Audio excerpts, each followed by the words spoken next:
नमस्कार मित्रों, मैं सुमंत कुमार आप सभी का अभिनव एकेडमी ऑनलाइन प्लेटफॉर्म में स्वागत करता हूं। मित्रों, आपका एग्जाम 17 और 18 तारीख को है, जिसको मद्देनजर रखते हुए मैं एक इतिहास का एक most important most probable question लेके आ रहा हूं आपके समझ, जो आपके एग्जाम में बहुत ही उपयोगी साबित होने वाला है। अगर आप इस वीडियो को देखते हैं, निश्चित तौर से आपके किसी ना किसी जो भी आपका एग्जाम होगा, उस एग्जाम में आपको यहाँ से क्वेश्चन देखने को मिलेंगे। तो मेरा एक प्रयास है, इतिहास एक बहुत विस्तृत सब्जेक्ट है, उसको करते क्या है मित्रों, एक संक्षिप्त रूप में एक बेहतरीन तरीके से समझने की कोशिश करते हैं। हमारे 20 से 25 मिनट का प्रयास होगा, मैं आपको आपके एग्जाम संबंधित वो चीजें बता पाऊं जो आपको सीधे आपके पेपर में देखने को मिलेगी। तो आइए शुरू करते हैं आज की एक श्रृंखला। इसके बाद मित्रों जियोग्राफी के 25 क्वेश्चन, इसके बाद आपके पॉलिटी के 25 क्वेश्चन, साइंस के 25 क्वेश्चन, हिंदी के आपके 37 क्वेश्चन की एक श्रृंखला, जिसमें हमारा प्रयास रहेगा, लेकर आऊंगा जिसमें हमारा प्रयास रहेगा कि आपको सीधा प्रश्न यहां से देखने को मिले। तो फिर आइए शुरू करते हैं आज का महत्वपूर्ण लेक्चर, इतिहास का जनक। देखिए, जब हम इतिहास पढ़ते हैं तो कभी कभी होता क्या है, एग्जाम में बहुत कठिन चीजें ना पूछकर कभी सरल पूछ लेता है। तो हेरोडोटस को क्या कहते हैं, इतिहास का जनक कहते हैं। हेरोडोटस को क्या कहते हैं, इतिहास का जनक कहते हैं। बात करें सिंधु घाटी सभ्यता की, मित्रों सिंधु घाटी सभ्यता से भी क्वेश्चन हमारे बनते हैं। सिंधु घाटी सभ्यता से जो भी क्वेश्चन बन रहे हैं मैं आपको बता रहा हूं। जैसे हड़प्पा किस नदी तट पर है, रावी नदी के तट पर है। कहां पर है, पाकिस्तान में। मोहनजोदड़ो, ठीक है, ब्यास नदी के तट पर, ठीक है, सॉरी मोहनजोदड़ो जो है आपका सिंधु नदी के तट पर है। किस पर है, सिंधु नदी के तट पर। कैसे याद करेंगे, मौसी। तो मोहनजोदड़ो और सिंधु, ठीक है। अब बात आती है इनकी खोज किसने की, तो इनकी खोज किसने की, हड़प्पा की खोज किसने की, तो दयाराम साहनी ने किया। दयाराम साहनी ने किया। जबकि हम बात करें मोहनजोदड़ो को किसने की, राखाल दास बनर्जी ने इसकी खोज की। राखाल दास बनर्जी ने की। दोनों ही स्थल पाकिस्तान में है। आपसे पूछा जाएगा कि सिंधु घाटी सभ्यता के सर्वाधिक स्थल है कहां पर, तो आपका मित्रों जवाब होगा सिंधु घाटी सभ्यता का सर्वाधिक स्थल कहां पर है, तो आपका सर्वाधिक स्थल है गुजरात में। जैसे आपका पूछा जाएगा धौलावीरा कहां पर है, गुजरात में। धौलावीरा में एक स्टेडियम का साक्ष्य मिला था। जैसे लोथल मात्र एक स्थल जो भारत में जो किस नदी के तट पर स्थित है, तो भोगवा नदी के तट पर। तो लोथल किस नदी के तट पर है, तो लोथल ये बन सकता है आपका लोथल किस नदी तट पर है, तो आपका जवाब होगा भोगवा नदी के तट पर। लोथल की खोज किसने की, आर.एस. राव ने किया। आर.एस. राव ने इसकी खोज की, ये जो लोथल स्थल है इसकी खोज की। अगर हम उत्तर प्रदेश में बात करें, उत्तर प्रदेश का एक महत्वपूर्ण स्थल है कौन सा, आलमगीरपुर किस नदी के तट पर है, तो आलमगीर किस नदी तट पर है, तो आलमगीर आपका जो है वो हिंडन नदी के तट पर है। कहां पर है, हिंडन नदी के तट पर है, ठीक है। तो यहां से जो क्वेश्चन बन सकते हैं, सिंधु घाटी सभ्यता की खोज किसने की, तो इसके बारे में जो स्थल है हड़प्पा की खोज किसने की, तो आपका जवाब है दयाराम साहनी ने। मोहनजोदड़ो को किसने की, राखाल दास बनर्जी ने किया। अगर हम बात करें कि जो ये यहाँ पर कुछ प्रमुख चीजें हैं जो आपके एग्जाम में जो कुछ साक्ष्य मिले हैं उनसे प्रश्न बनते हैं। जैसे बात करें कि हड़प्पा में R37 समाधि कहाँ मिली, तो R37 की जो समाधि है, R37 की समाधि कहाँ से प्राप्त हुई, तो R37 की समाधि हड़प्पा से प्राप्त हुई। जबकि एक स्नानागार और अन्नागार, एक विशाल स्नानागार और अन्नागार और अन्नागार दोनों कहां से मिले, तो स्नानागार और अन्नागार कहां से इसका साक्ष्य मिला, मोहनजोदड़ो से एक नर्तकी की मूर्ति भी मिली है। मोहनजोदड़ो से मित्रों क्या मिले, नर्तकी की मूर्ति का साक्ष्य भी मोहनजोदड़ो से मिला हुआ है। तो मोहनजोदड़ो से तीन चीजें जो एग्जाम में दिख सकती हैं, या तो फिर स्नानागार दिखेगा, या तो फिर अन्नागार दिखेगा, या फिर नर्तकी की मूर्ति मिली है, ठीक है। नर्तकी की मूर्ति, कांस्या की नर्तकी की मूर्ति, इससे ये पता चलता है कि सिंधु घाटी सभ्यता में लोग कांस्या से परिचित थे, मतलब ये कांस्य युगीन सभ्यता है। अगर बात करें कि सिंधु घाटी सभ्यता में सबसे बड़ा स्थल कौन सा था, तो अन्नागार। जवाब क्या हो जाएगा? सिंधु घाटी सभ्यता का सबसे बड़ा स्थल कौन सा था? अन्नागार। सबसे विशाल अगर पूछा जाए कि स्थल कौन सा था तो वो अन्नागार हो जाएगा। क्या हो जाएगा? अन्नागार। बात करते हैं वैदिक सभ्यता से। वैदिक सभ्यता को हम वैदिक काल और ऋग्वैदिक काल और उत्तर वैदिक काल दो भागों में पढ़ते हैं। तो हमें प्रश्न पूछा जाता है कि वैदिक काल की सबसे पवित्र नदी और सबसे महत्वपूर्ण नदी, ये दो प्रश्न होते हैं। सबसे पवित्र नदी कौन सी है? तो सबसे पवित्र नदी कौन सी है? सबसे पवित्र नदी आपका सरस्वती है। सबसे पवित्र नदी कौन सी है? सरस्वती है।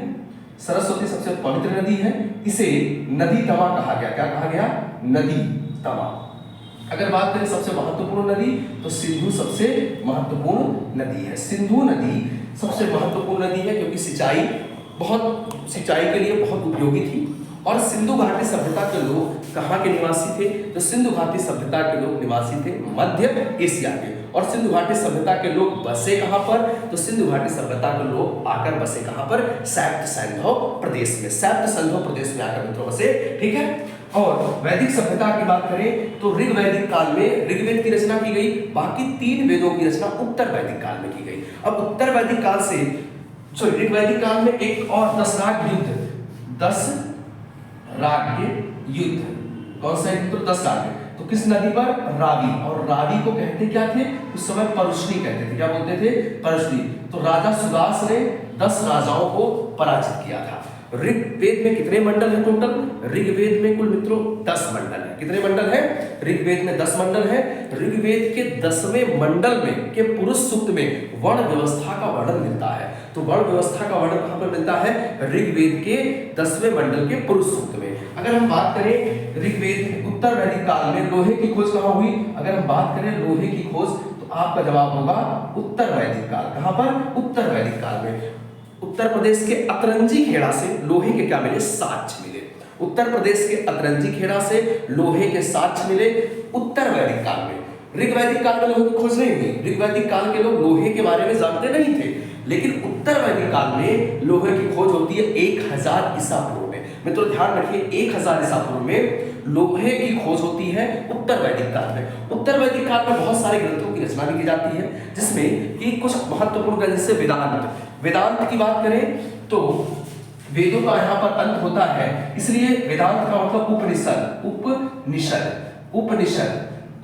कितने हैं? उपनिषद 108 है। उपनिषद का नाम क्या है? क्या कहते हैं? वेदांत कहते हैं। और सत्यमेव जयते किससे लिया गया है? मुंडको उपनिषद से लिया गया है। उत्तर प्रदेश पुलिस में जो आपकी मुख्य लाइन है सत्यमेव जयते, वो कहां से लिया गया? मुंडको उपनिषद से लिया गया है। मुंडको उपनिषद से लिया गया है। अगर हम बात करें जैन बौद्ध धर्म की तो इससे पहले बौद्ध धर्म ये समझ में आया होगा। 10 राग युद्ध किस नदी पर लड़ा गया? परुष्णी पर। किस नदी पर लड़ा गया? 10 राग युद्ध लड़ा गया मित्रों किस नदी पर? परुष्णी नदी पर लड़ा गया। ठीक है। अब बात करते हैं बौद्ध धर्म। जो बौद्ध धर्म है इसमें क्वेश्चन बन सकता है कि गौतम बुद्ध ने अपना पहला उपदेश कहाँ दिया और गौतम बुद्ध को ज्ञान की प्राप्ति कहाँ हुई? गौतम बुद्ध ने अपना पहला उपदेश कहाँ दिया? गौतम बुद्ध की मृत्यु कहाँ हुई? एवं गौतम बुद्ध के बारे में पूछ सकता है जो 4 संगीतियां हैं उन संगीतियों से क्वेश्चन पूछ सकता है कि चौथी वाली संगीत कहाँ हुई? जम्मू कश्मीर के कुंडलवन में। तीसरी वाली कहाँ हुई? पाटलिपुत्र में। दूसरी वाली कहाँ हुई? वैशाली में। और पहली वाली राजगृह में हुई। तो ऐसे प्रश्न बन सकता है। अब इनकी अगर बात करें इनको ज्ञान की प्राप्ति कहाँ हुई? तो जो ज्ञान की प्राप्ति हुई वो इनको ज्ञान की बात पुनपुन निरंजना नदी के तट पर। और इन्होंने अपना पहला उपदेश कहाँ दिया जिसे धर्मचक्र प्रवर्तन कहा गया। और इनको जो ज्ञान की प्राप्ति इन्होंने यहीं पर अपना पहला उपदेश दिया सारनाथ में। सारनाथ बनारस में पड़ता है। सारनाथ कहाँ पड़ता है? बनारस में। जहां पर मित्रों इन्होंने अपना पहला उपदेश दिया। क्या दिया? गौतम बुद्ध ने अपना पहला उपदेश कहाँ दिया? सारनाथ में। और इनकी मृत्यु कहाँ हुई? मल्ल प्रदेश में हुई। और नदी कौन सी थी? हिरण्यवती नदी के तट पर इनकी क्या हो गई? मृत्यु हो गई। अब जैसे आपसे पूछेगा कि एक व्यक्ति थे जिन्हें प्रचंड बौद्ध कहा जाता था, शंकराचार्य को। किसे? शंकराचार्य शंकराचार्य को क्या कहा जाता था? प्रच्छन्न बौद्ध। शंकराचार्य को प्रच्छन्न बौद्ध का, छिपा हुआ बौद्ध कहा जाता था। शंकराचार्य का कहना छिपा हुआ बौद्ध कहा जाता था। बात करें जैन धर्म की, तो जैन धर्म में जो अंतिम ज्ञान की प्राप्ति वो निर्वाण कहलाती, क्या कहलाती है? निर्वाण कहलाती है। और जैन धर्म में कुल 3 रत्न हैं, जैन धर्म के 3 रत्न, ठीक है? सम्यक दर्शन, सम्यक दर्शन, सम्यक ज्ञान और सम्यक आचरण। ये 3 बातें जैन धर्म से है। सम्यक दर्शन, अगर त्रिरत्न पूछा जाए, हालांकि त्रिरत्न बौद्ध धर्म के भी हैं, बुद्ध धम्म संघ, लेकिन मान्य किसके हैं? तो त्रिरत्न मान्य किसके हैं? वो जैन धर्म के मान्य हैं। और जैन धर्म में 5 महाव्रत थे, 4 महाव्रत जोड़ा गया था पार्श्वनाथ के द्वारा, और जो ब्रह्मचर्य था, अंतिम जो महाव्रत बताया गया वो था, उसकी किसके द्वारा जोड़ा गया? वो जोड़ा गया महावीर स्वामी के द्वारा। महावीर स्वामी कौन से नंबर के तीर्थंकर थे?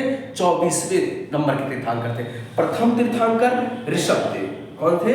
ऋषभदेव। 23वें कौन से थे? पार्श्वनाथ। 23वें तीर्थंकर कौन से थे? पार्श्वनाथ 23वें तीर्थंकर थे। जैन धर्म के 23वें तीर्थंकर कौन थे? पार्श्वनाथ। और महावीर स्वामी को जो ज्ञान की प्राप्ति हुई थी वो ऋजुपालिका नदी के तट पर हुई थी। किस नदी तट पर हुई थी? ऋजुपालिका नदी के तट पर। अगर हम बात करें आगे मगध, तो मगध का जो उद्भव हुआ था, बात करें मगध का, तो सबसे पहले वंश आता है हर्यक वंश। हर्यक वंश का संस्थापक था बिंबिसार। कौन था? बिंबिसार हर्यक वंश का संस्थापक था, जिसके दरबार में जीवक रहता था। कौन रहता था? जीवक रहता था। जीवक, जिसके दरबार में कौन रहता था? जिसका चिकित्सक कौन था? जीवक था। बहुत इंपॉर्टेंट है, आपसे पूछा जाएगा कि हर्यक वंश का जो संस्थापक कौन? बिंबिसार। और जीवक, उसके दरबार में जो उसका वैद्य रहता था, उसका नाम क्या था? जीवक था। बिंबिसार ने जीवक को चंद्रप्रभोत की सेवा में भेजा था। किसके सेवा में? चंद्रप्रभोत की सेवा में भेजा था। चंद्रप्रभोत की सेवा में भेजा था। अवंती के नरेश थे चंद्रप्रभोत की सेवा में किसको भेजा था? बिंबिसार को। अगर हम बात करें इस वंश का शासक, हर्यक वंश में जो बिंबिसार था, इसकी हत्या इसका बेटा कौन कर देता है? इसका बेटा कौन कर देता है? इसका बेटा अजातशत्रु कर देता है, जिसे पितृहंता कहा गया। क्या कहा गया? पितृहंता कहा गया। उसके बाद उसकी हत्या उसका बेटा उदयन कर देता है। उदयन ने ही तो पाटलिपुत्र की स्थापना की थी। पाटलिपुत्र किसने बसाया? उदयन ने बसाया। अगर हम बात करें मगध साम्राज्य के बारे में, और तो मगध साम्राज्य में एक वंश हुआ करता था नंद वंश। नंद वंश का संस्थापक महापद्मनंद। नंद वंश का अंतिम शासक घनानंद। घनानंद जो घनानंद गद्दी पर बैठा था, उस समय सिकंदर ने भारत पर आक्रमण किया। किसने भारत पर आक्रमण किया? सिकंदर ने 326 BC ईसा पूर्व में भारत पर आक्रमण किया था। पूछा जाता है जिस समय सिकंदर ने भारत पर आक्रमण किया, उस समय भारत में मगध की गद्दी पर कौन बैठा था? तो मगध की गद्दी पर बैठा था कौन? घनानंद। और घनानंद के समय में ही सिकंदर ने आक्रमण किया, लेकिन सिकंदर व्यास नदी को पार नहीं कर पाया और सिकंदर वापस चला गया। लेकिन जिस घनानंद की हत्या कर देता है कौन? मौर्य वंश का संस्थापक चंद्रगुप्त मौर्य। चंद्रगुप्त मौर्य ने भारत में पहले साम्राज्य की नींव रखी, जिसे मौर्य साम्राज्य कहा गया। तो भारत में स्थापित होने वाला पहला साम्राज्य कौन सा है? मौर्य साम्राज्य। मौर्य साम्राज्य की नींव किसने रखी? मौर्य साम्राज्य की नींव रखी चंद्रगुप्त मौर्य ने। किसने रखी मित्रों? चंद्रगुप्त मौर्य ने मौर्य साम्राज्य की नींव रखी। लेकिन इसके दरबार में सेल्यूकस निकेटर का भेजा हुआ दूत मेगास्थनीज आया, जिसने मेगास्थनीज ने इंडिका नामक पुस्तक लिखी। किसने लिखी? इंडिका। और चंद्रगुप्त मौर्य का जो प्रधानमंत्री था वो था चाणक्य। कौन था? चाणक्य। चाणक्य ने अर्थशास्त्र नामक पुस्तक लिखी है। अर्थशास्त्र नामक पुस्तक लिखी। किसने लिखी? चाणक्य ने। मौर्य वंश की बात करें तो मौर्य वंश का सबसे महान राजा, महान चक्रवर्ती राजा कौन हुआ? चक्रवर्ती शासक हुआ आपका अशोक। और अशोक के द्वारा एक युद्ध लड़ा गया। अशोक को भारत के इतिहास में, प्राचीन इतिहास में देवान प्रियदर्शी या देवान प्रिय कहते थे, देवों का प्रिय। और उसके द्वारा एक कलिंग का युद्ध लड़ा गया था। पूछा जाता है कि उसने कलिंग का युद्ध कर लड़ा। कलिंग का युद्ध उसने लड़ा 261 ईसा पूर्व में, 261 BC में कलिंग का युद्ध लड़ा, जिसका उल्लेख हमें 13वें अशोक के कुल 14 शिलालेख थे, 13वें शिलालेख में मिलता है। किसमें मिलता है? 13वें शिलालेख में। कलिंग के वार का वर्णन किसमें मिलता है? 13वें शिलालेख में हमें कलिंग का वार का वर्णन मिलता है। अगर हम बात करें मौर्य वंश का अंतिम शासक बृहद्रथ मौर्य वंश का अंतिम शासक था। मौर्य वंश का सबसे अंतिम शासक कौन था? बृहद्रथ था। अब बात करें मौर्योत्तर काल से। मौर्योत्तर काल में सबसे पहले शिशुनाग वंश, मौर्योत्तर काल में सबसे पहले पुष्यमित्र शुंग ने शुंग वंश की नींव रखी। किसने? और पुष्यमित्र शुंग का जो पुरोहित था पतंजलि था। कौन था? पतंजलि योग दर्शन का जनक, जिसने पुस्तक लिखी है महाभाष्य पुस्तक किसने लिखी मित्रों? पतंजलि ने लिखी। तो आप ऐसे अगर आप पढ़ेंगे ना तो आपको जो मोस्ट जो प्रोपेल है कि आपके एग्जाम में इतिहास, ज्योग्राफी, पॉलिटी, जो भी जीएस के जितने भी पोर्शन है उससे क्वेश्चन छोटे-छोटे सेगमेंट में आपके पूरे हो जाएंगे और आपको यहीं से क्वेश्चन देखने को मिलेंगे। और आपने चैनल को जो इतना प्यार दिया उसके लिए आप सभी का आभार है। अमरेल एकेडमी को आप ऐसे ही बढ़ाते रहिए और आपके लिए अमरेल एकेडमी में सदैव कार्य करने के लिए तत्पर है। आप इससे ढेर सारा प्यार दीजिए। आप लोगों ने प्यार दिया, बहुत अच्छा लगा। हम लोग 1K के क्रॉस कर गए, ठीक है। और आप लोग ऐसे प्यार देते रहिए। आपको जितने भी महत्वपूर्ण एग्जाम, आपका जब तक एग्जाम से पहले आपको इस चैनल में बहुत सारी चीजें मिल जाएंगी, जो आपको एग्जाम बहुत सारे कंटेंट मिलेगा जो आपको एकदम बिल्कुल एग्जाम में सीधा देखने को मिलेगा, ठीक है।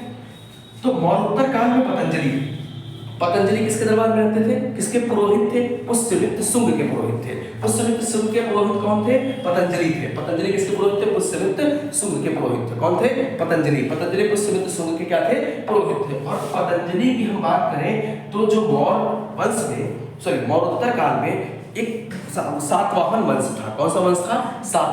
सातवाहन वंश का सबसे महत्वपूर्ण शासक अगर पूछे तो गौतमी पुत्र सातकर्णी, जिसने सबसे पहले ब्राह्मणों को भूमि दान देने की प्रथा शुरुआत की। और सातवाहन शासकों ने ही शीशे के सिक्के जारी किए थे। तो भारत में सबसे पहले शीशे सिक्के किसे जारी किए? सातवाहन शासकों ने। बात करें गुप्त काल में गुप्त वंश का संस्थापक ही पूछता है श्रीगुप्त। कौन था? श्रीगुप्त। गुप्त वंश का संस्थापक कौन? श्रीगुप्त। और गुप्त वंश में जो चंद्रगुप्त विक्रमादित्य था, चंद्रगुप्त द्वितीय विक्रमादित्य, जिसके दरबार में 399 ईस्वी में चीनी यात्री फाहियान भारत आया। कौन सा? फाहियान भारत आया। चीनी यात्री फाहियान भारत आया था, जिसके दरबार में 399 ईस्वी में चंद्रगुप्त द्वितीय के समय में। बहुत इंपॉर्टेंट क्वेश्चन है बच्चों, एकदम आप इसमें से एग्जाम ओरिएंटेड है, देखने को मिल सकता है क्वेश्चन, ठीक है। फाहियान। और साथ ही साथ दिल्ली का जो मेहरौली लौह स्तंभ है, मेहरौली लौह स्तंभ जो है वो इसी का है, चंद्रगुप्त द्वितीय का। और इससे पहले शासक था समुद्रगुप्त। कौन था? समुद्रगुप्त को भारत का नेपोलियन कहा जाता है। और समुद्रगुप्त की प्रयाग प्रशस्ति है, समुद्रगुप्त से संबंधित जो प्रयाग प्रशस्ति है, जिसमें इलाहाबाद में है, प्रयागराज में है, जिसको हरिसेन ने लिखा है। और उसी में समुद्रगुप्त के विजयों का वर्णन किया गया है। और समुद्रगुप्त एक ऐसा शासक था जो वीणा प्रेमी था, जिसके सिक्के पर वीणा बजाते हुए चित्रों का अंकन देखने को मिलता है। तो बात करें गुप्त वंश में और गुप्तकालीन जो मंदिर है, ललितपुर में दशावतार मंदिर, देवगढ़ का दशावतार मंदिर उत्तर प्रदेश के ललितपुर में है, गुप्तकालीन समय में निर्मित है। अगर हम बात करें वर्धन वंश की, वर्धन वंश में सबसे महान शासक हर्षवर्धन हुआ। हर्षवर्धन के जो दरबार में जो रहते थे, जो व्यक्ति रहता था, जो कवि रहता था, उसका नाम था बाणभट्ट।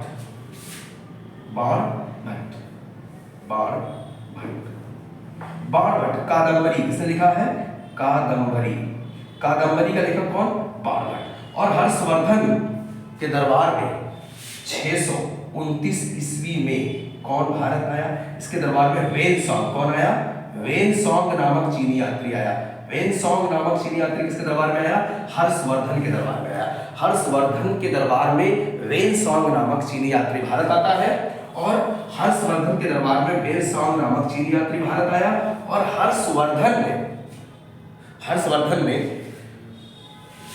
हर्षवर्धन के दरबार में वेनसोंग चीनी यात्री आया। और हर्षवर्धन ही एक शासक था जिसने अपनी राजधानी कन्नौज से कहाँ ट्रांसफर की?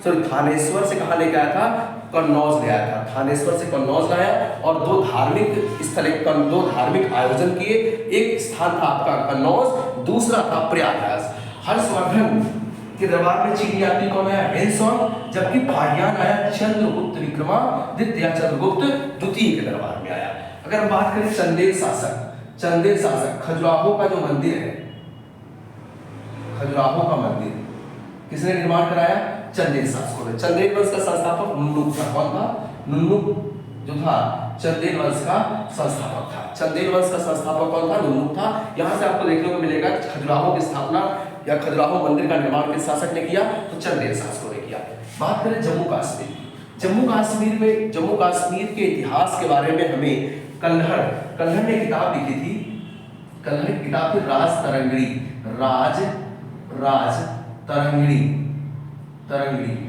तरंगिणी में जम्मू कश्मीर के इतिहास का विस्तृत वर्णन मिलता है और जम्मू कश्मीर के इतिहास के बारे में जानकारी भी मिलती है। वो किससे मिलती है? कल्हड़ के राज तरंगिणी से। किससे? कल्हड़ के राज तरंगिणी से।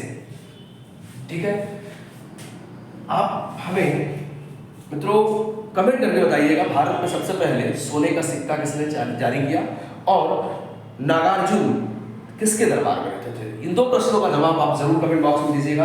नागार्जुन किसके दरबार में रहते थे और जो भारत में सबसे पहले सोने का सिक्का किसने जारी किया? साथ ही साथ आपको बता दें मित्रों नागार्जुन के बारे में। नागार्जुन को भारत का आइंस्टीन कहते हैं।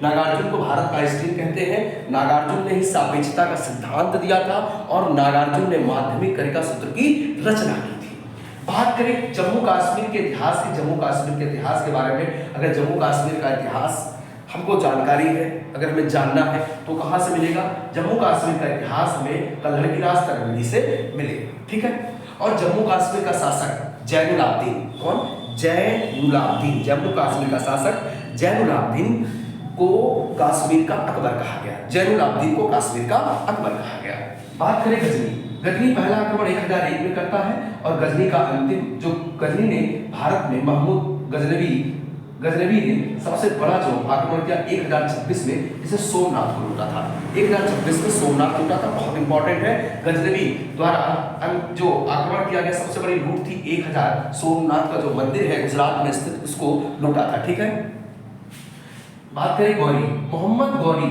मोहम्मद गौरी का उद्देश्य भारत में सिर्फ और सिर्फ इस्लाम का प्रचार था और महमूद गजनवी का भारत में रोक था। ठीक है, महमूद गजनवी दुनिया का पहला शासक था जिसने सुल्तान की उपाधि धारण की।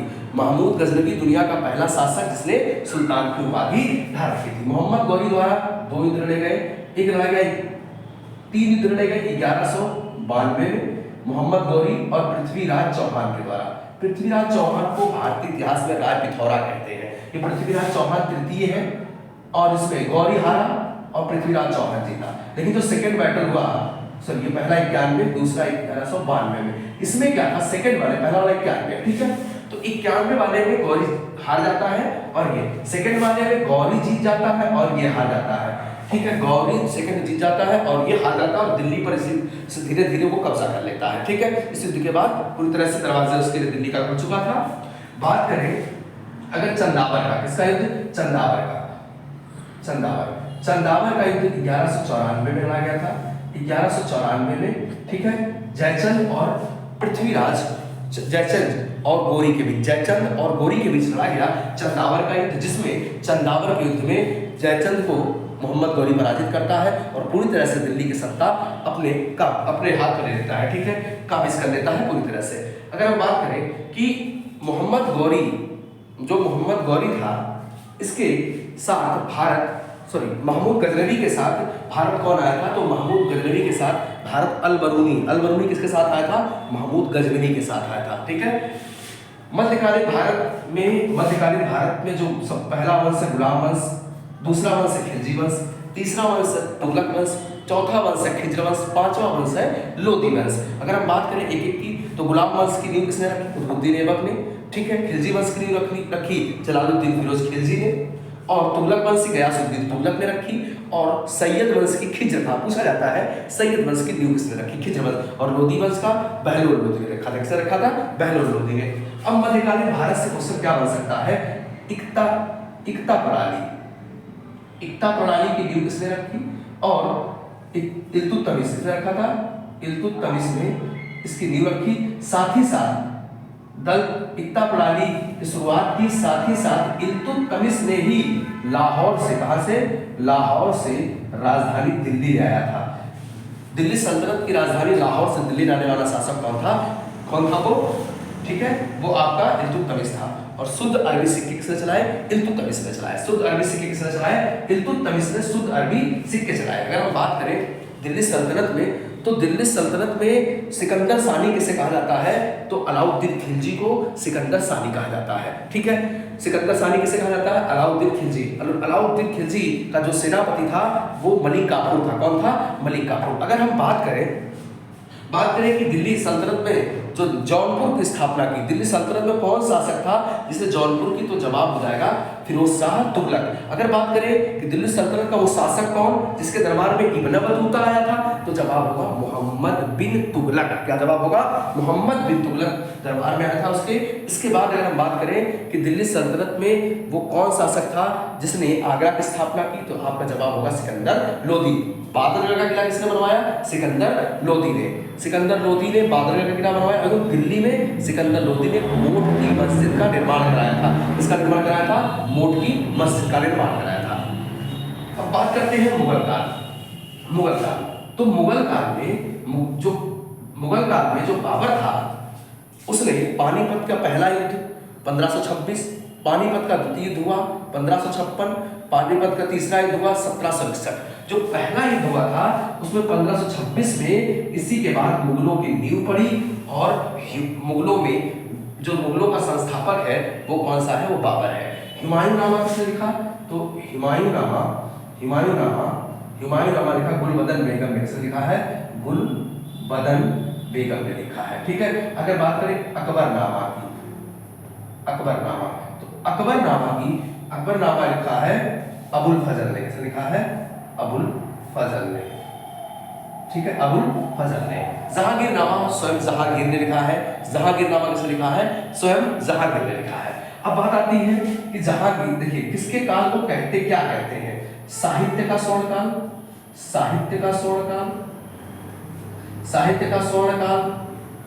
फिर इसके बाद आता है चित्रकला का स्वर्णकाल, फिर आता है स्थापत्य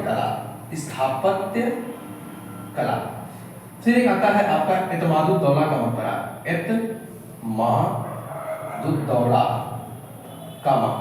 फिर एक क्वेश्चन आता है शालीमार बाग।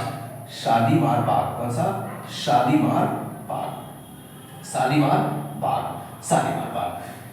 तो साहित्य का स्वर्णकाल कहते हैं किसके समय को? साहित्य का स्वर्णकाल कहा जाता है मित्रों अकबर के समय को। अकबर ने साहित्य को बहुत बढ़ावा दिया, साहित्य का स्वर्णकाल कहते हैं। इसे भारतीय इतिहास का द्वितीय क्लासिकल युग कहते हैं, जबकि भारतीय इतिहास का प्रथम क्लासिकल युग चंद्रगुप्त विक्रमादित्य को कहते हैं, क्योंकि उसके दरबार में कालिदास रहते थे। कालिदास इसके दरबार में रहते थे।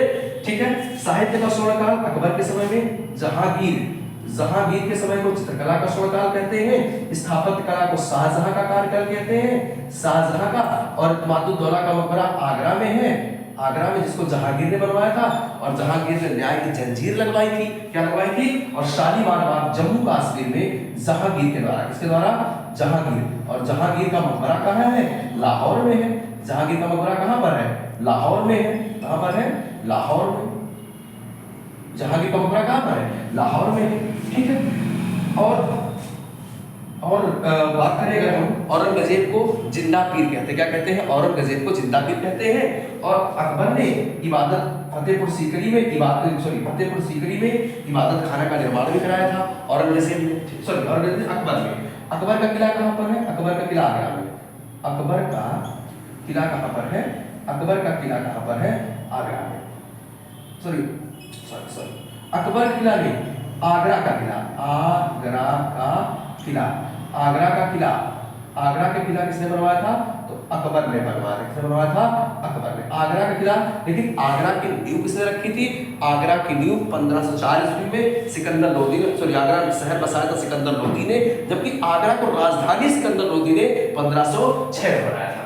मुगलों का पतन, अगर हम बात करें, मुगलों का पतन शुरू होता है औरंगजेब की मृत्यु के बाद। औरंगजेब की मृत्यु होती है 1707 में। 1707 में जैसे औरंगजेब मरता है, मुगलों का पतन शुरू हो जाता है। और औरंगजेब के बाद मोहम्मद शाह प्रथम बहादुर शाह प्रथम शासक बनता है, बहादुर शाह प्रथम मोहम्मद शाह नहीं, बहादुर शाह प्रथम शासक बनता है। इसके बाद क्रमशः जहांनारा शाह, फारूक सियर ऐसे बनते रहते हैं। फिर एक होता है नादिर शाह का आक्रमण। नादिर शाह ने आक्रमण कब किया? तो 1700, ध्यान से सुनिएगा, 1739 में नादिर शाह ने भारत पे आक्रमण किया और कोहिनूर हीरा लूट के लेके चला गया। उस समय मुगल शासक था कौन सा? मोहम्मद शाह रंगीला। कौन था? मोहम्मद शाह रंगीला के समय में नादिर शाह ने भारत पे आक्रमण किया था। बात करें अंतिम मुगल शासक की, तो अंतिम मुगल शासक कौन है? तो अंतिम मुगल शासक की बात करें बहादुर शाह जफर, बहादुर शाह जफर, जिसे बहादुर शाह द्वितीय भी कहते हैं, जो 1857 की क्रांति के समय में मुगल बादशाह था। और उसकी कब्र कहाँ है? बहादुर शाह जफर की। वो जफर उपनाम से कविताएं लिखता था। रंगून में उसका क्या है? रंगून में उसका क्या है? रंगून में उसका मकबरा है। तो 3 ऐसे मुगल बादशाह जिनका मकबरा भारत के बाहर है। बाबर काबुल में, लाहौर जहांगीर का लाहौर में, रंगून में बहादुर शाह जफर का मकबरा है। तो 3 मुगल बादशाह जिनका कब्र भारत के बाहर है। आपने फिर से सुनिए एक बार, बाबर का कहां पर है? काबुल में, जहांगीर का लाहौर में, और बहादुर शाह जफर का कहां पर है? रंगून में। ये 3 मुगल बादशाह का कब्र भारत से बाहर है। अगर हम बात करें नए राज्य का उद्भव, तो नया राज्य का जो उद्भव हुआ उसमें एक हुआ था अवध। अवध की स्थापना किसने की? शहादत खां अवध की स्थापना किसने की? तो अवध की स्थापना 1722 ईस्वी में शहादत खां बुरहान उल मुल्क ने किया। और अवध का अंतिम नवाब कौन सा था? तो अवध का अंतिम नवाब जो था वो था शहादत खां बुरहान उल मुल्क नहीं, और वाजिद अली शाह। अवध का अंतिम नवाब कौन सा था? वाजिद अली शाह। ठीक है। अब इसके अलावा आंध्र प्रदेश, हैदराबाद की स्थापना चिनकिलिज खान ने किया था। चिनकिलिज खान ने किया। 1724 में हैदराबाद की स्थापना किसने की? चिनकिलिज खान ने किया। चिनकिलिज खान ने हैदराबाद की क्या की? स्थापना की। क्लियर हुआ? चिनकिलिज खान ने, और भी जैसे मान लीजिए हैदर अली टीपू सुल्तान मैसूर के शासक हुआ करते थे। हैदर अली टीपू सुल्तान कहाँ के शासक थे? मैसूर के शासक थे। जबकि सिराजुद्दौला जो था वो कहाँ का शासक था? सिराजुद्दौला जो शासक था वो बंगाल का शासक था। सिराजुद्दौला ने प्लासी का युद्ध 1757 में कौन सा बैटल लड़ा था? 1757 में प्लासी का युद्ध, 1757 में कौन सा लड़ा था? प्लासी का बैटल सिराजुद्दौला लड़ा था, जिसमें क्लाइव ने सिराजुद्दौला को पराजित किया था। और बक्सर के युद्ध कब हुआ था? 1764 में हुआ था। बक्सर का युद्ध कब हुआ था? 1764 में अंग्रेजों की ओर से हेक्टर मुंडो लड़ा था, और हेक्टर मुंडो ने जीत दर्ज की थी। इसके बाद यहीं से भारत में वास्तविक विजय हुई। ईस्ट इंडिया कंपनी अर्थात अंग्रेजों ने यहीं से भारत में अपना कब्जा कर लिया। क्लियर हुआ? चलिए, भारत में विदेशी आक्रमण, अगर हम बात करें भारत में विदेशी आक्रमण की, तो विदेशी आक्रमण में सबसे पहले पुर्तगालियों ने आक्रमण किया। सबसे पहले किसने आक्रमण किया? पुर्तगालियों में सबसे पहले वास्को डी गामा भारत जो है आया था, ठीक है, 1498 ईस्वी में। और सबसे पहले पुर्तगाली आए और सबसे बाद में गए भी। भारत में सबसे पहले पुर्तगाली आए भी और पुर्तगाली गए भी। तो पूछता है कौन सा पुर्तगाली गवर्नर था जिसने ब्लू वाटर पॉलिसी लागू की? तो हो जाएगा आपका अल्मीडा। कौन सा था? पुर्तगाली अल्मेडा पुर्तगाली गवर्नर था जिसने क्या किया था? अल्मेडा ने ही ब्लू वाटर पॉलिसी लागू की थी। और पुर्तगालियों का वास्तविक संस्थापक कौन है? अल्बुकर्क पुर्तगालियों का वास्तविक संस्थापक है। और पुर्तगालियों ने 1662 में, पिछली बार पेपर में आया था, 1662 में मुंबई अंग्रेजों को दहेज में दी थी। एवं पुर्तगालियों ने अपनी व्यापारी कोठी कहाँ बनाई? 3 व्यापारी कोठी याद रखिए, अगर आएगा तो एक क्वेश्चन आ जाएगा। पहला, पुर्तगालियों की व्यापारी कोठी कोचीन में। पुर्तगालियों की व्यापारी कोठी कहाँ पर? कोचीन में। अगर हम बात करें कि अंग्रेजों की व्यापारी कोठी सूरत में। अंग्रेजों की व्यापारी कोठी कहां पर? सूरत में। अगर हम बात करें कि फ्रांसीसियों की व्यापारी कोठी सूरत में। बस 3 याद रखिए, फ्रांसीसी और अंग्रेजों की सूरत में, और पुर्तगालियों की कहां पर है? पुर्तगालियों की जो व्यापारी कोठी थी कोचीन में थी। ठीक है। मराठा में जो शिवाजी का पूछा जाता है, शिवाजी के जो गुरु थे वो रामदास थे। शिवाजी के आध्यात्मिक गुरु कौन थे? रामदास। यहाँ से क्वेश्चन बन सकता है। और रामदास की किताब थी दास बोध। क्या थी? दास बोध नामक किताब से लिखी थी रामदास ने। पंजाब में जो महाराजा रणजीत सिंह थे, उनकी जो अदालत थी वो लाहौर थी। कहाँ थी? लाहौर में क्या थी? उनकी अदालत थी। महाराजा रणजीत सिंह सिखों में कुल 10 गुरु हुए। सिखों में जो 10वें गुरु थे वो गुरु गोविंद से 1699 ईस्वी में गुरु गोविंद ने खालसा पंथ, कौन सा पंथ बनाया था?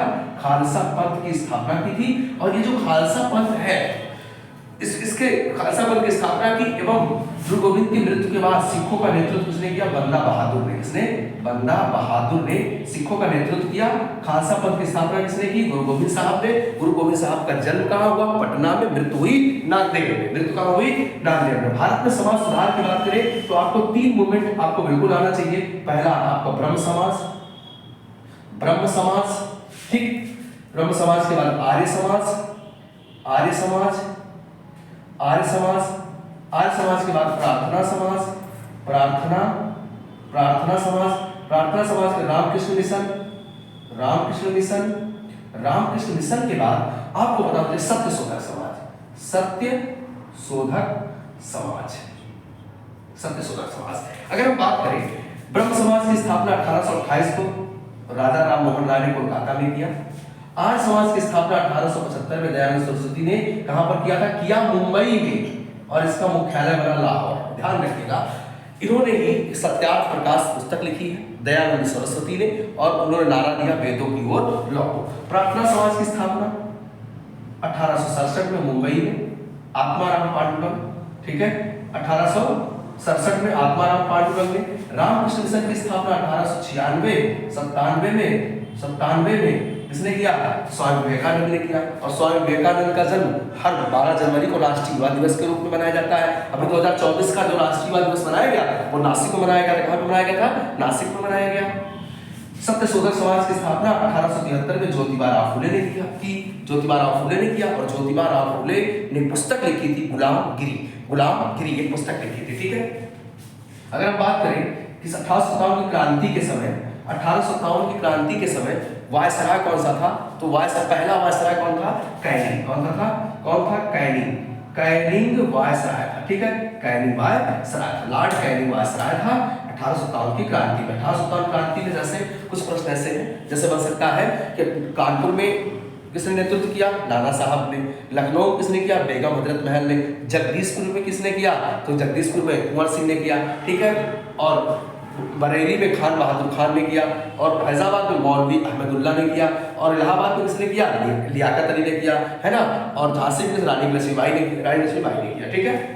सन्यासी विद्रोह अंग्रेजों के समय में होने वाला ये पहला विद्रोह है। 1773 में, 1763 में ये विद्रोह होता है कोलकाता में। कहाँ पर? कोलकाता में सन्यासी विद्रोह।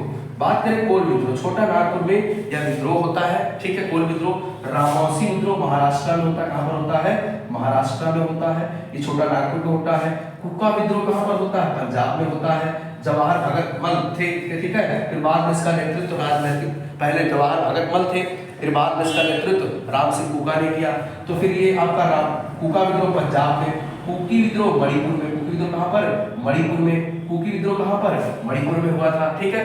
कांग्रेस की स्थापना की अगर हम बात करें, कांग्रेस की स्थापना 1885 को हुई, मुंबई में हुई। और कांग्रेस के पहले अध्यक्ष थे WC बनर्जी। लेकिन आपसे पूछेगा कांग्रेस के पहले मुस्लिम अध्यक्ष, तो जवाब होगा बदरुद्दीन तैयब। बदरुद्दीन तैयब, बदरुद्दीन तैयब 1867 में, 1887 में मद्रास में। बदरुद्दीन तैयब जो बने वो कहाँ पर? मद्रास में, मद्रास अधिवेशन था। और पूछेगा कि वो पहला मेडिकल कॉलेज जैसे कहाँ बना? कोलकाता में बना। इस तरीके से पूछेगा कि वो पहली महिला कौन थी जिसने कांग्रेस में भाग लिया? कादम्बिनी गांगुली थी। कौन थी? कादम्बिनी गांगुली। गांधी जी कांग्रेस के अध्यक्ष कब बने? 1924 में बने। और वो कहाँ का अधिवेशन था?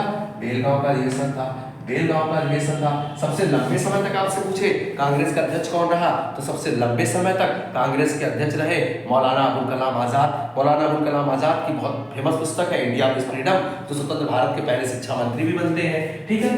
तो कांग्रेस के अध्यक्ष से ऐसे प्रश्न बनते हैं, ठीक है। फिर इसके बाद कांग्रेस ने स्वराज की मांग की, स्वराज की मांग की। हाँ, कांग्रेस ने स्वराज की मांग की। स्वराज की मांग कांग्रेस ने किया 1906 में। अधिवेशन था कोलकाता का, दादा भाई नौरोजी ने किया। Dadabhai Naoroji old grand man of India कहा जाता था। दादा भाई नौरोजी ने किताब लिखी poverty and British rule in India.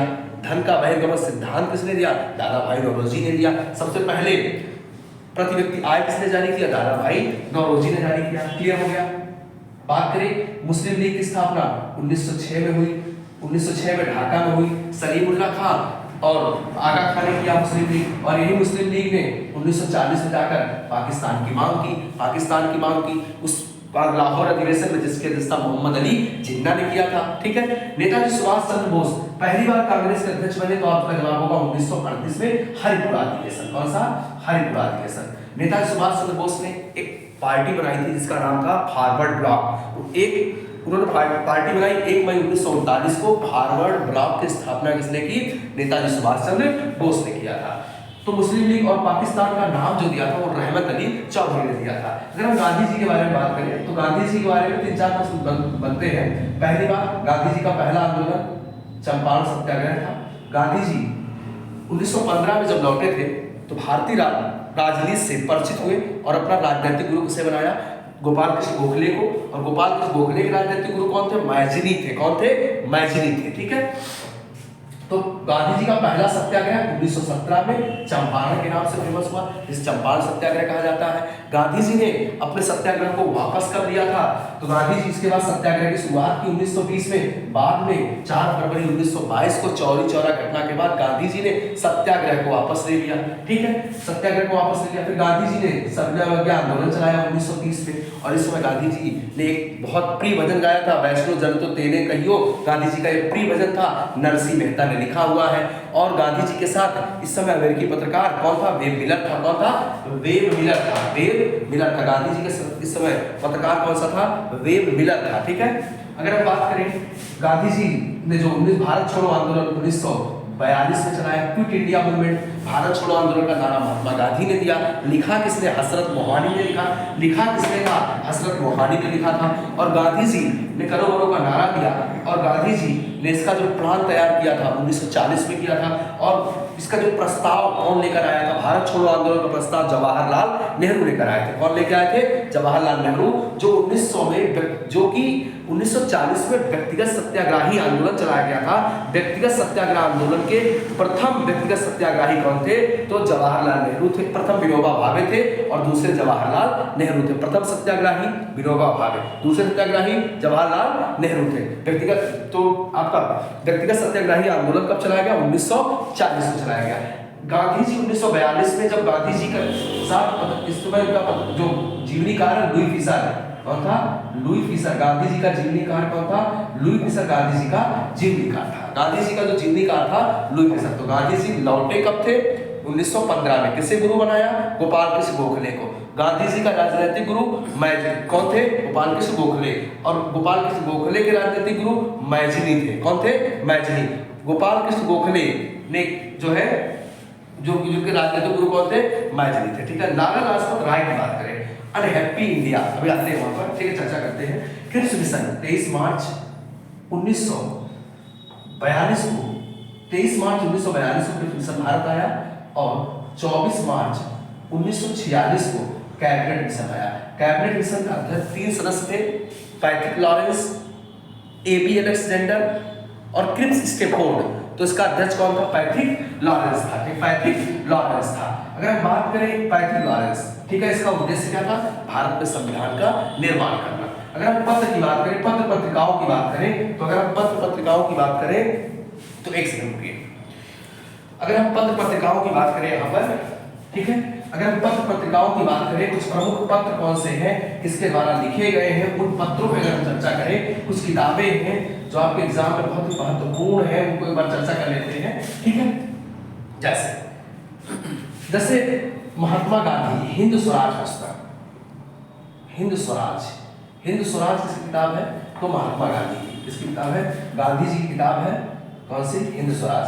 और एक experiment with my truth, experiment with my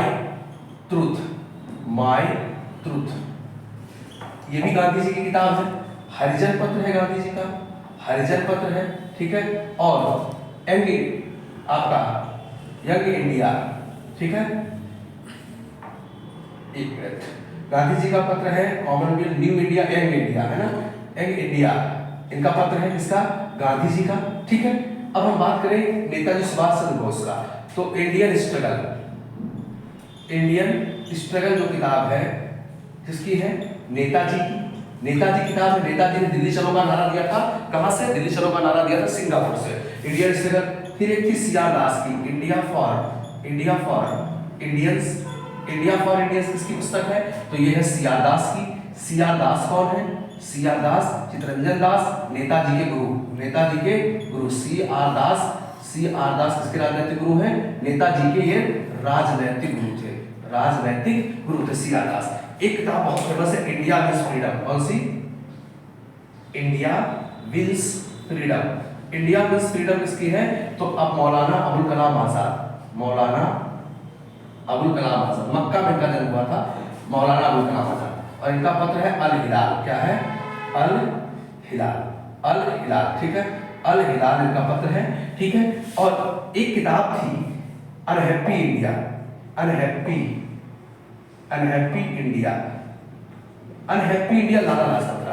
लाला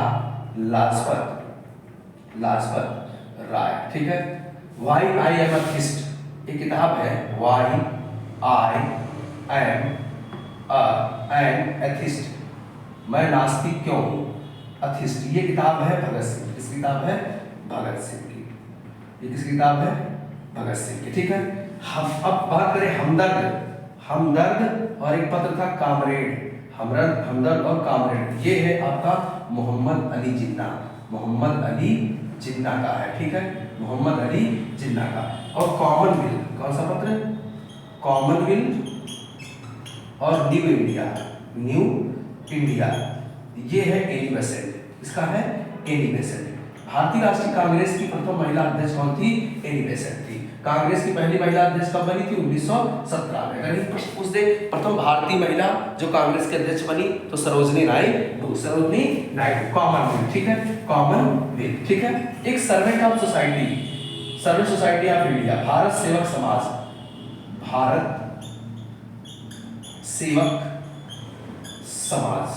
की स्थापना 1905 में गोपाल कृष्ण गोखले ने किया। किसने किया था? गोपाल कृष्ण गोखले। किसने किया था? गोखले ने किया था। गोपाल कृष्ण गोखले ने किया था।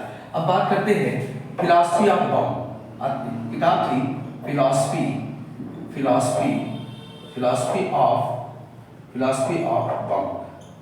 ऑफ बम किसने? भगवती चरण बोहरा की किताब है। भगवती चरण बोहरा ने किताब लिखी थी the philosophy of bomb.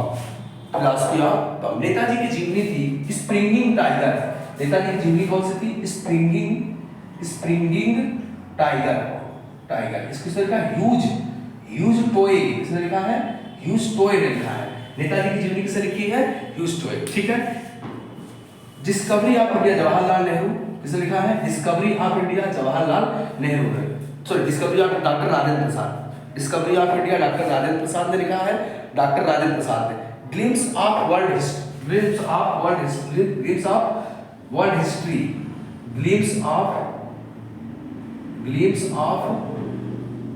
History, ये जवाहरलाल नेहरू ने लिखा है।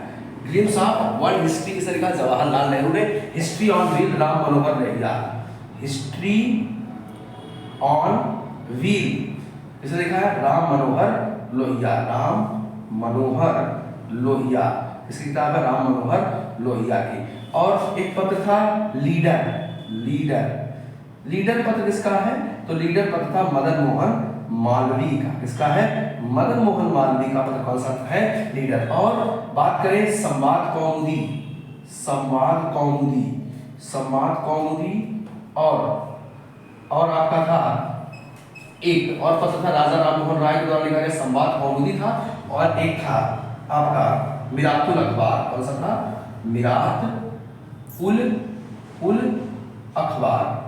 ये अखबार मिरातुल अखबार, ये जो किताब है ये राजा राममोहन राय की। राजा राममोहन राय इन्होंने सती प्रथा का अंत कब किया था? 1829 में। और इसी में उन्होंने संवाद कौमुदी में ही ये सारी बातें उन्होंने लिखी थी। तो ये मित्रों एक एग्जाम के लिहाज से बहुत ही महत्वपूर्ण लेक्चर। अगर आप इसे देख लेंगे एक बार पूरी तरीके से, आप इस लेक्चर को एक बार देखिए और आपका बहुत क्विक रिवीजन हो जाएगा। मिलते हैं अगले लेक्चर में, तब तक के लिए धन्यवाद मित्रों।